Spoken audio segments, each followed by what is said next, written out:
Hello, in this video I'm going to be picking and disassembling this Euro profile knob turn cylinder. The knob turns 90 degrees. It is a 5-pin lock with grub screws for the cylinder and for the knob. It uses a Schlage keyway, and you can see the bitting there.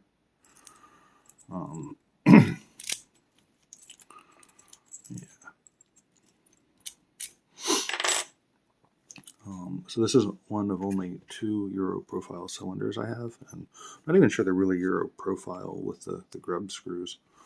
They might be like some American-made item. But the big, I guess, learning curve for me was I just realized that I have to be careful about the way I hold the cylinder so that I'm not putting pressure on this actuator or this knob back here. I've got to hold it so that I'm not putting, I don't know if you can see that, but there's no pressure on either one of those. And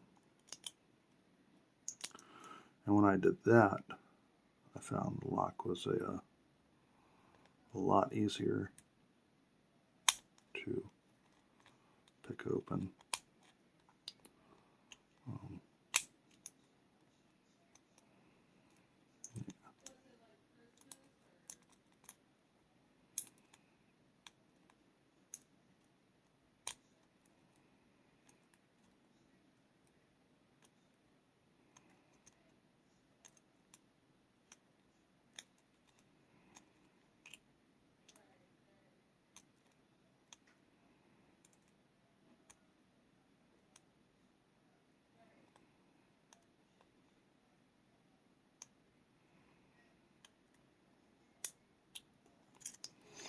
There we go.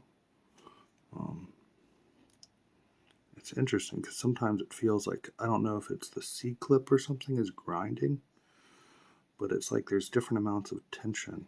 I just felt it just now, and I thought I was being very careful not to put any pressure on these, but maybe I was, or maybe it's something to do with the C-clip. So I'm not sure about that. But I'm going to go ahead and start taking it apart so you can see what's inside of it.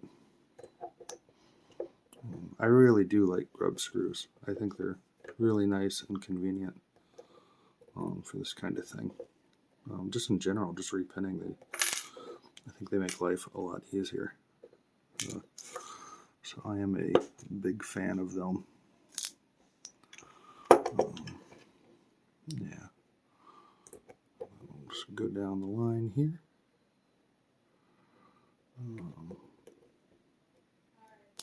I tend to struggle with the C-clips a little bit.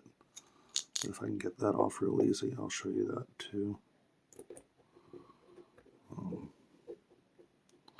So yeah, I'm definitely new to Euro profile cylinders, and I think that these grub screws make life a lot easier. But at some point I'll probably buy one without the grub screws or something, just to get a little more practice. Although it actually doesn't matter, you can just use this one. I don't need to buy anything. I can just practice with this one, repinning it without using the grub screws at some point.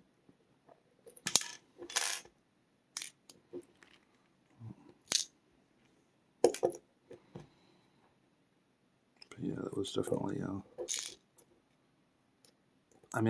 I know that the way I was holding it must have had an effect, because since I've been careful to hold it differently, it's been easier to pick. So I have no doubt that the way I was holding it was having some effect. How much of that was the way I was holding it versus the maybe the C-clip on these, I'm not 100% sure. Alright, let me organize these up a little bit. Okay. Move this guy over to film. Move that spring up some. Move this down, move this down. You don't go up there. And you are upside down. You are also upside down. Alright. I think that's organized. You can see the pinning there, nothing real special. There's the grub screws. And then if I can take this off real quick, I will. If I struggle with it, I'm just not gonna bother with it right now. But let's see if I can get this clip off without too much pain.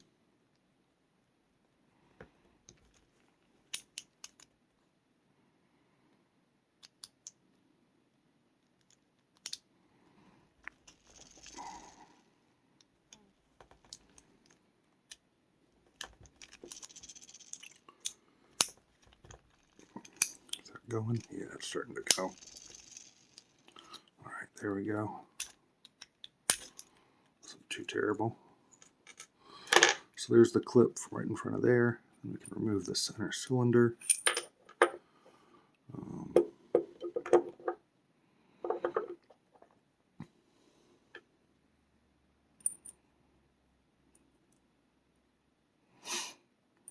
Yeah, you can see there it's milled for 5 pins. I don't know what these other parts are called well enough to really speak to them, but you can see that just sort of slides in there, right on top of that.